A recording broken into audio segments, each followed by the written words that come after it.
Good morning. Happy Tuesday, everybody. So I will be with you today for this session plus the accountability session. So I hope everyone has had a good start to their week. So a quick question, and we'll do a couple housekeeping items. What has been something that you've been able to use that you guys have all learned over the last 9 weeks? Unmute yourself since we have a small group today.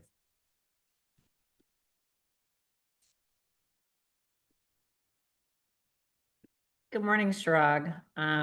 I was not here last week, did not realize we were having a session. So I totally missed it, but I watched it and I just want to say thank you. That letter, that offer letter is gold. I have an offer letter, but I'm totally going to implement your verbiage. I really love it. So I just wanted to say thank you for that. You're welcome.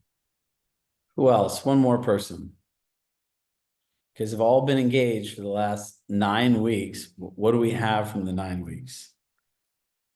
And if not, where are you stuck? Where's the gap?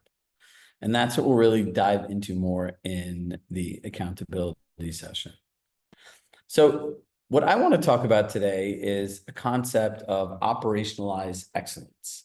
The biggest missed opportunity in a real estate transaction. Does anyone know where that is?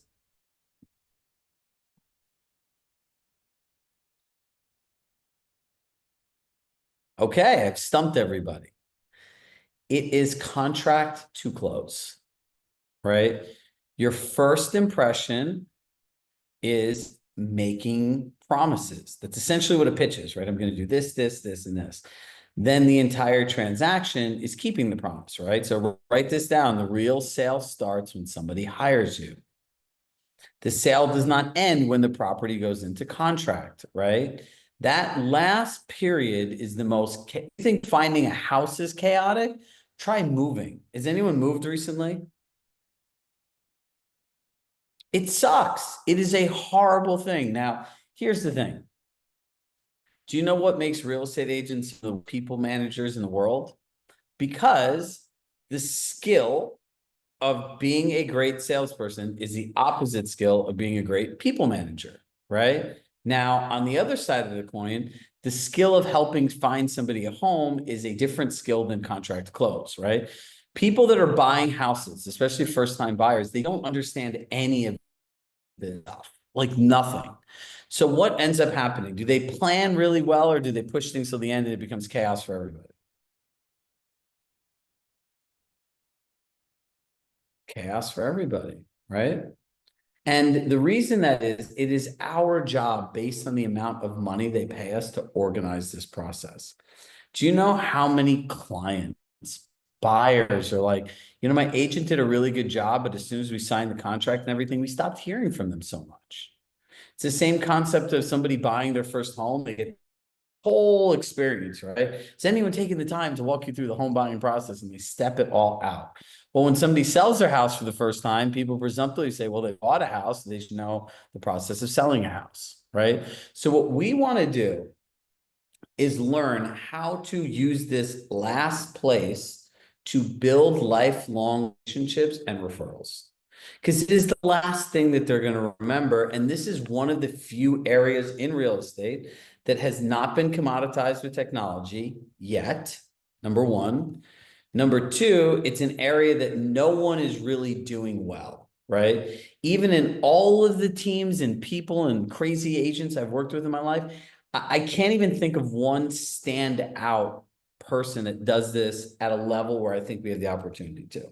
So that is what we're going to talk about today, right? And just remember, it's not that you don't know how to do your business, right? There is a more efficient way that can save you time and get you better results when you follow a process, right? If we have to invent all the processes, that's a whole different thing, right? So we've already found a way through grit and just our own intelligence to do this, but let's talk about a more thoughtful way that we can grow. Let's really understand why this is the most important. A luxury experience that drives referrals. creating your own plan, and we've built a really amazing moving playbook for you, right? One that you can edit, one that you can send your clients. Like it's pretty in depth. So the lasting impression is what they remember. If the whole process of moving sucked, what are they going to think about the process of working with you? Is it good or bad, Wayne?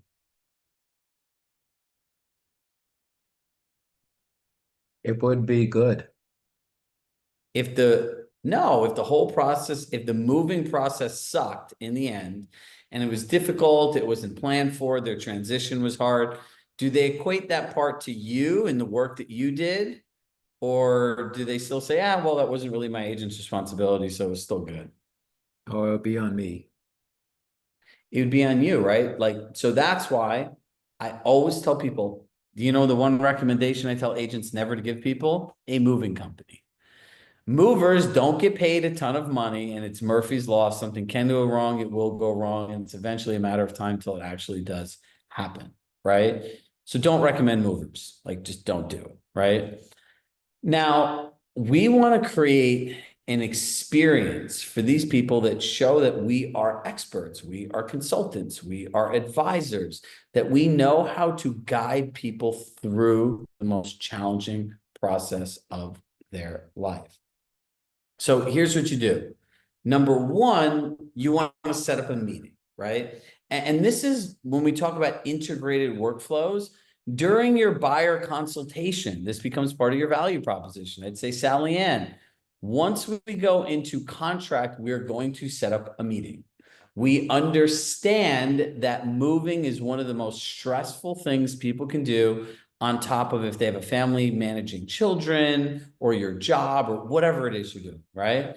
The next thing we're going to want to do is align on a game plan and build out a calendar, right? We're going to build out a calendar that maps your move to a 1 week by 1 week process. Now, from there, we'll have a checklist that we create, and every week we'll check in just to make sure you don't need anything and that you're staying on track and that we can support you throughout the entire transaction. Is there anyone doing this today? Suzanne, tell me about it. When I have a contract with a buyer, I have a sheet that I've used for years, and I've modified it.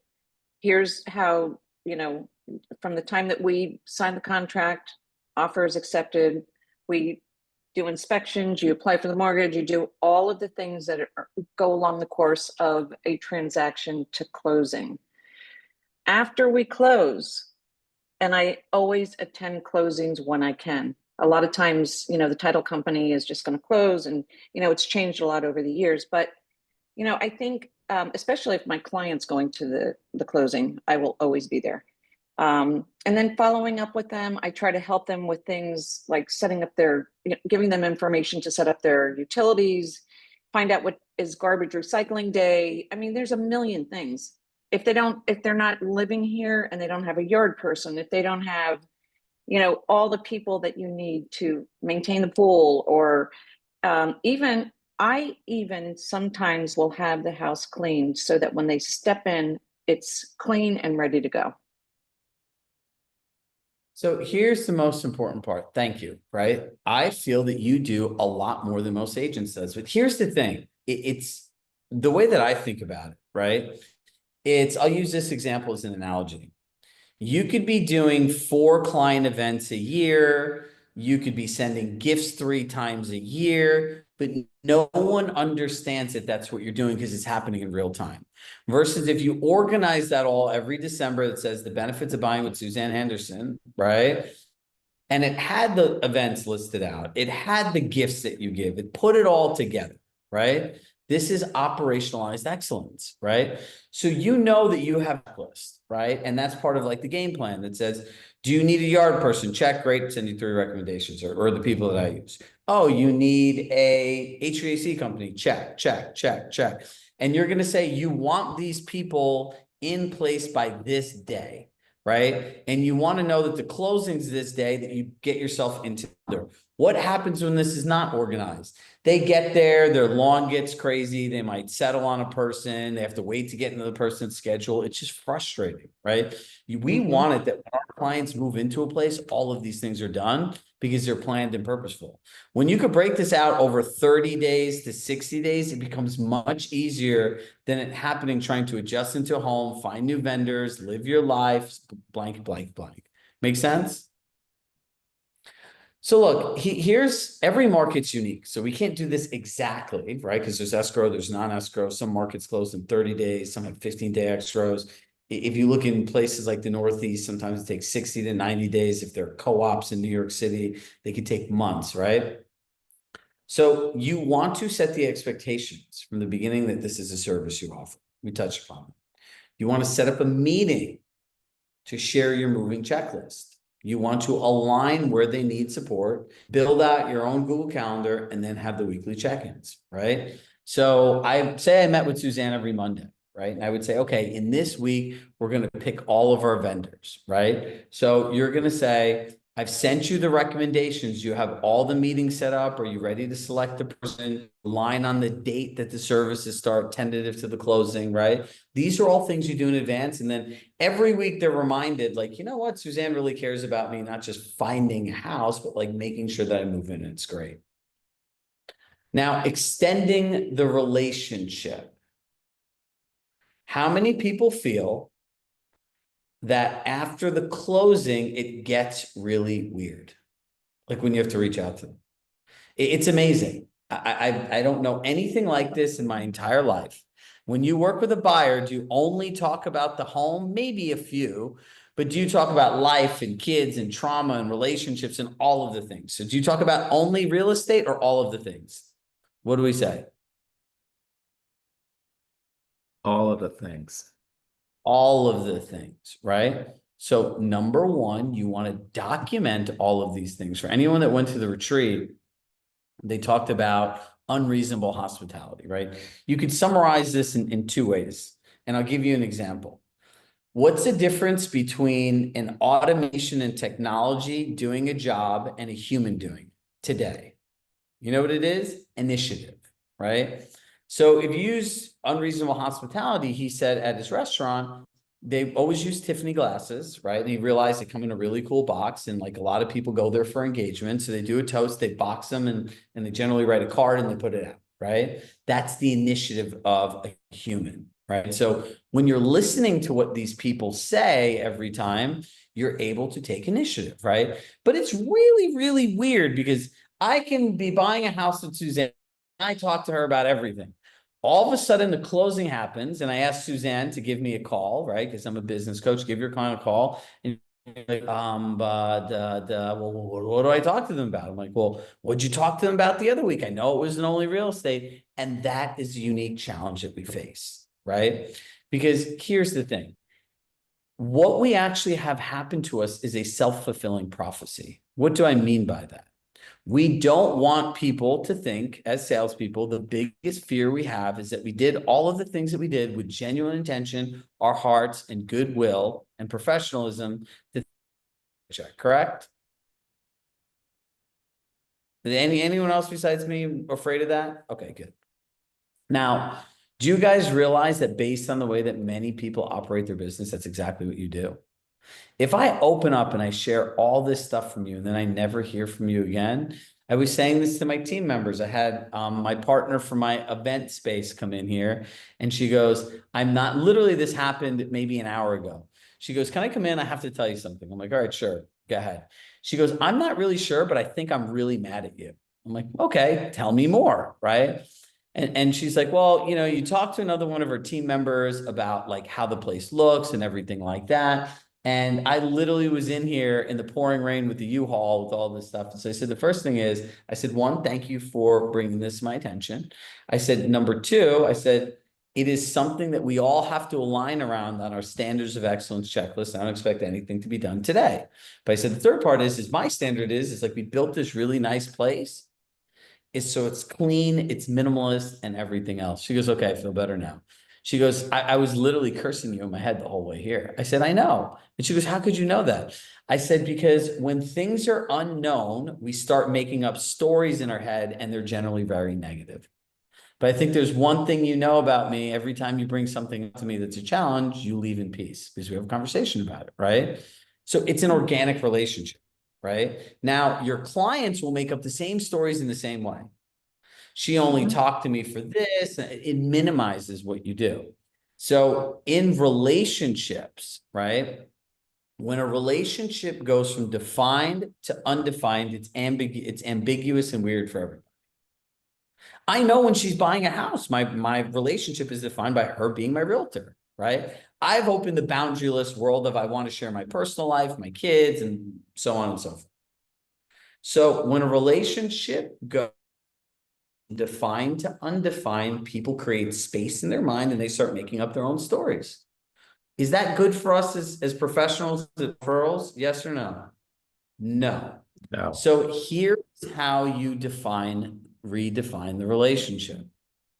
Now, let's see. I'm going to unmute Wayne just because I know Wayne really well and he's been here for like 4 years. Okay. So you just play along, right? I would say Okay. Wayne. I just want to take a moment and say how grateful I am for the opportunity to support you and the trust you've given me for such a big financial choice in your life, and that you opened up and shared your time in the service and what you've done in the country and those types of things you didn't have to share. Oh, you're welcome. Yeah, he'll say you're welcome. And generally speaking, your clients will say, well, Chirag, look, it was really nice to learn about your kids and everything else, right? He's going to share what I shared as well, right? It's like Right. and that's why I stopped and I paused, right? Now, after that, I'm going to say, hey, Wayne, would it be okay? I'm actually first I'm going to say, hey, Wayne, just want to ask you one other quick question, and whatever you decide, I support you 100%. Would that be all right with you? And he's going to say, yeah, of course, sure. I'm going to say, and you make this your own words and say, would it be okay if I stayed in touch with you once a month? And then you insert your value proposition. We like to share the best things to do in the community, so you don't have to look around for random things on Google. We have cool client events. We send gifts. And I really would like just to maintain this relationship that we built. Yeah, that'll be fine. That's it. There's nothing more to this. So here's the thing. We just created an undefined situation and now made it defined. Now, Wayne, I've literally just trained Wayne to expect a call from me once a week.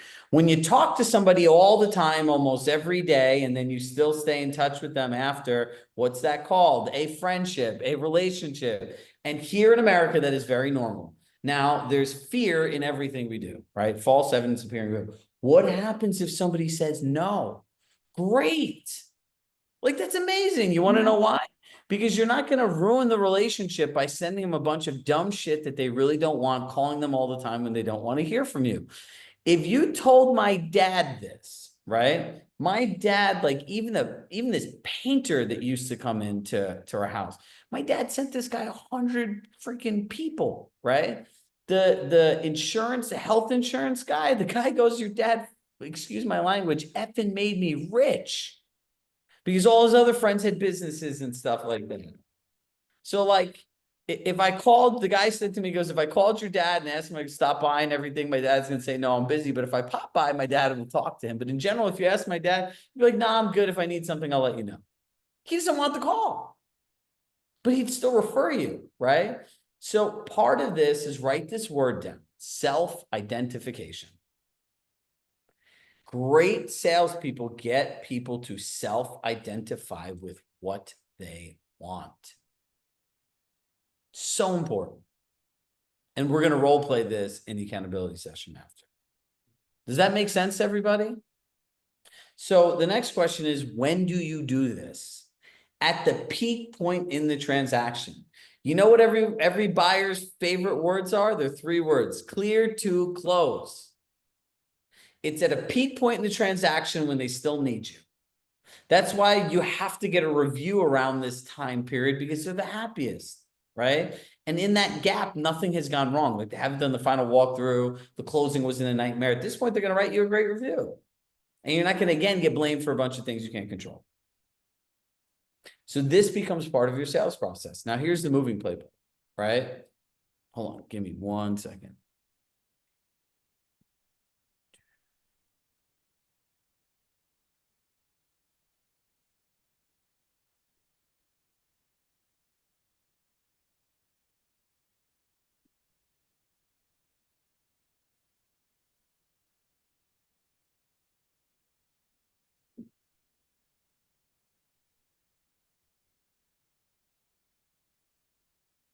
So look, here, this walks you through the entire playbook, right?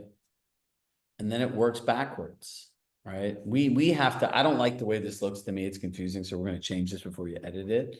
But it goes the legal and financial foundation, initial moving and vendor coordination, Google Calendar setup, inspection and repairs, HOA, utilities and home service, insurance, UPS address change, movers and elevators if applicable, mortgage appraisal, financial, professional packaging, packing and deep cleaning, packing timeline, seller's repair, title, lock, reentry, right? A week before, final walkthrough, wire transfer, closing day, all of the things that you need, right? 48 hours to 72 hours. There's a whole comprehensive playbook here. And then there's another one that we made for agents. I mean, the ones that you can give your clients. So there's an agent one, which kind of walks you through this, and a client one as well. Yeah, and we'll reattach it, and we made them copy docs, right? So they're like raw Google Docs that you can edit, put your own branding on, add things that you guys do. Remember, we want to personalize this to your market. All right, who has questions?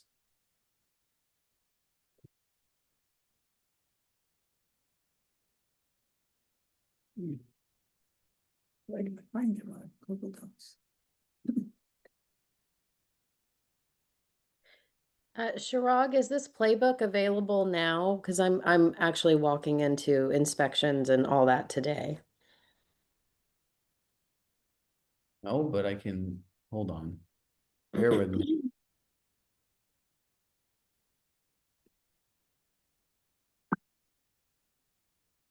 Thank you so much.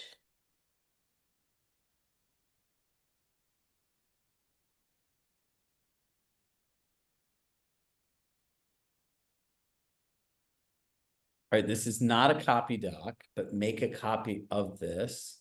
Okay.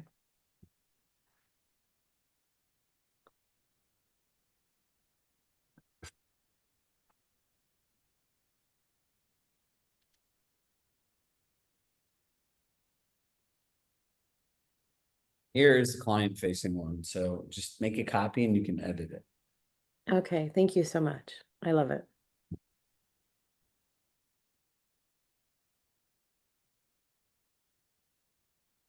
Anyone else have questions?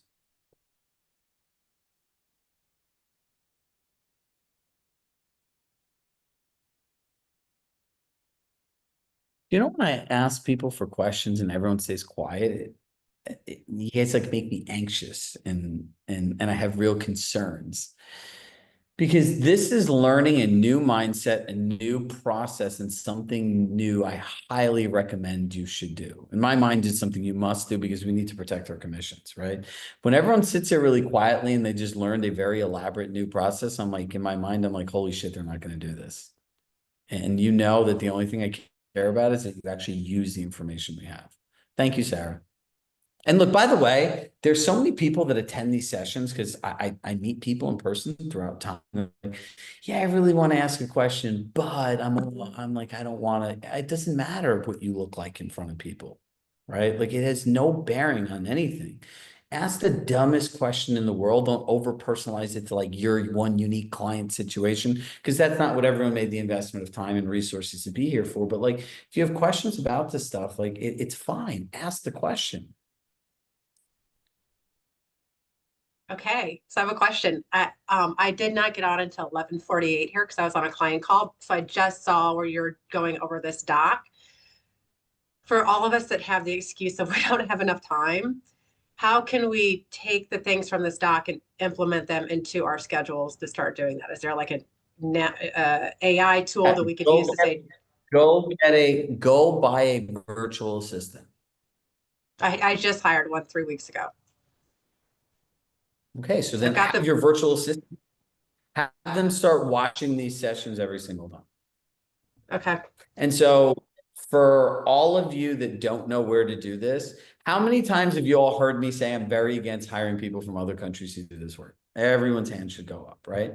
However, I learned something really new, and we actually hired our first virtual assistant, and it's going really well, right? So we're partnering with the consultant we work with and a VA company so that going forward into like the summer months and beyond, that the VAs through this company can attend these sessions, right? There's no extra cost to anybody. And we're in the end, we're going to try to customize each session with the links in Compass Academy that show them how to hit all the buttons and everything because they can't meet with an AEM, right? So, Are you able to share what company that is, Chirag? yes, Sphere Rocket. Okay. So does everyone want a quick 3-minute crash on virtual assistants? Yes. So do you want to know the number, which company did you use? I'm with ClearDesk. Okay. Well, ClearDesk is decent because it has like some knowledge on Compass, but here's the problem with a lot of these VA companies, right? There's two different models. There's a subscription model, and then there's a model where you pay the company directly. Do you know what the problem with the latter of it is? So like here in America, like what is unmute yourself, keep yourself unmuted. How much does your virtual assistant cost a month? I've got him for 20 hours for $1,250 a month, and then I bonus him out. Okay, so perfect. So ready, let's do some math. And by the way, part of the reason I hated this is when I was like in my early 20s and I learned about VAs, I thought I was going to be rich, right? I'm like, I can sell websites and logos and all this. I had 20 of these people that I hired, right? Because they're like $5 an hour. So 20 hours a week. So you spend $1,200 a month divided by 80 hours, correct? Mm-hmm. You're spending $15 an hour. Mm-hmm. Now, here's the problem. Do you know how much your virtual assistant's probably making? Probably $4. Try 2 or 3. Mm-hmm. Right? So the companies have to make margin, right? So if you look at people's business models, is there anyone here that can't stay on for the accountability session today? Hit yes in the chat because we're going to go into this a little bit now before we start role playing.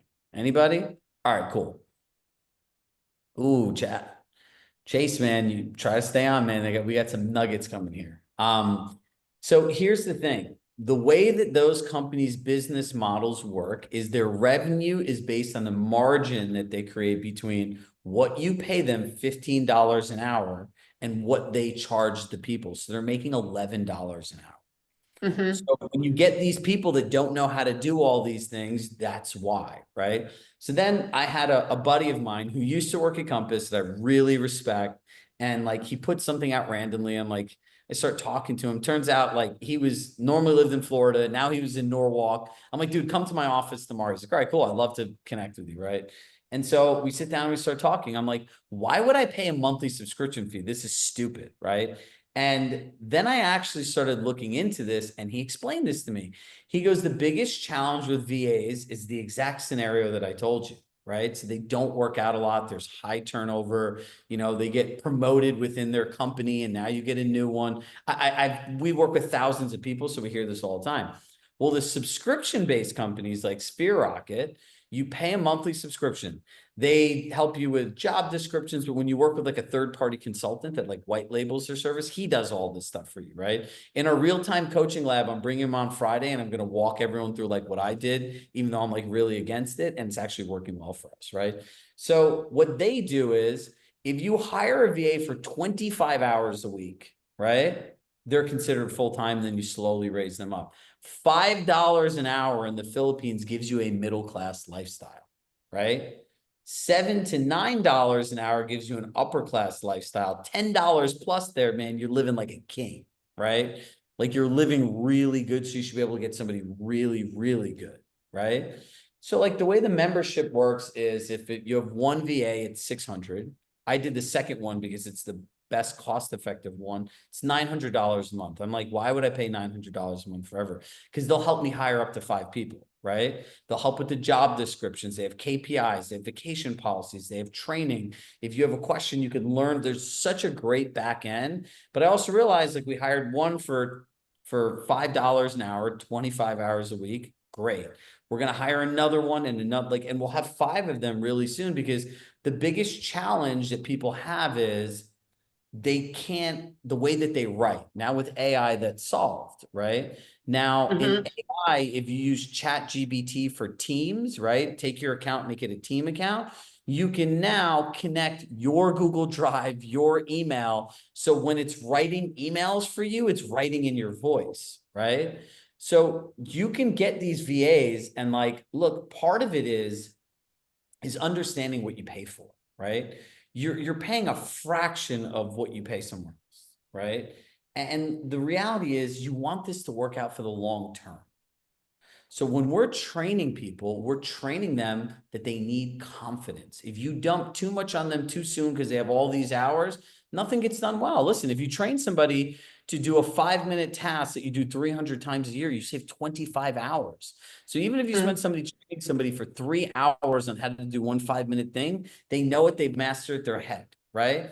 Culturally, these people's thing is they want to serve, they want to meet expectations, and they don't do well with conflict. They disappear, right? So if you give them too much, because we're unorganized, we're unchaotic, like if I was every person here, I would hire a VA, and then I would put them through the buyer track or the seller track, right? And then I would sit there and like, all right, what's one thing I can get them to learn to do really well with confidence, and then add more things on. And like at the end of these sessions, we'll provide links and stuff like that. The more VAs and stuff that we have, because like I knew that we needed to create a partnership somewhere for VAs, right? That they could learn the CSC method, that they could learn our platform, that there was a place for like a consultant like Charlie to do a monthly call with all the VAs to ask questions where they're stuck, so that 1, we could serve them in the moment, 2, that we can create more proactive training and resources that say like, you know, there's resources here. Eventually we'll have 50 to 100 VAs in this program. And then there'll be a different note section for what the VAs need to do for you. Right. So like, that's the way that I would think about it. And like, if you're not into your clear desk thing for like a contract or anything else, I highly would get out of it, because you're paying way too much money for what you're getting. And like in America, it's like, all right, $15 an hour sounds great, right? Like you can't find anyone for $15 an hour. Half of our kids don't even want to work if they're teenagers for $15 an hour, right? So, but you want to think about it with talent, right? And what you can get. And Does that then make sense? as far as it does make sense. And then as far as that, like, again, you've got a VA, how do they have access to your platform? We'll make them a login. Or they Okay. could go into the login, right? It's Okay. fine. Okay. Yep. Yeah, I do have to say a VA, I mean, I have check-ins daily, but has already been, I mean, I'm kicking myself for not doing it 10 months ago, as far as the time. Everybody is, right? Like if you hire a 25-hour-a-week person at $5 an hour, it comes out to, let's see, 25 hours at $5 is 120, it's $500 a month, right? And if you just have the basic membership, it's $1,100, right? If you upgrade to the $900 one, because you will want to hire more, it's $1,400 a month. It's not bad. And at that $5, $6 an hour mark, that they're actually keeping all the money, because with the company, your employment relationship is directly with the VA, right? Like they work for you. It's not with ClearDesk or any of the other companies or companies. No, they're marking up these things significantly. I looked into this like a while back to find one. I'm like, this doesn't make sense, right? And then I saw ones that people were working good, but the people did a really good job. Then they get promoted internally in the company, and then now the agent has to start all over again. Yep. So anyone wants a direct introduction, just send an email to my email, Chirag at Chirag Shah Coaching. I'll introduce you to Charlie. He'll have a conversation with you. And his magic ninja skill is I sat with him in a room for literally 15 minutes and told him all the things I wanted a VA to do. And like 30 minutes later, I had a job description. So he knows the platform, he knows the tools because he worked at Compass for 5 years. So it's like he'll be able to support you guys really well. And it's something that we've used ourselves. Because I think you guys know until I've tried anything and I've used it or I'm not or I am using it, I won't recommend it to everyone else. But it has to be something we're using. I'm not into like we recommend luxury presence, but we have a luxury presence website, right? Like we partnered with Navigate Now and Brandon's prospecting sessions because I've used this stuff. I'm an advisor there. I've given my own 2 cents into like how the platform should work and everything like that. And I feel good about how it would work for all of you. If not, I'm not recommending it. It's not worth it, right? We want to find things that easily supplement your business. All right, so does anyone have any questions on these before we go into actually using the moving playbook, extending the relationship, and all that fun stuff? So if you want a recommendation or an introduction, that's it. And you should have roughly around like anywhere from $1,100 to $1,500 a month in your budget, depending on how much you want to scale.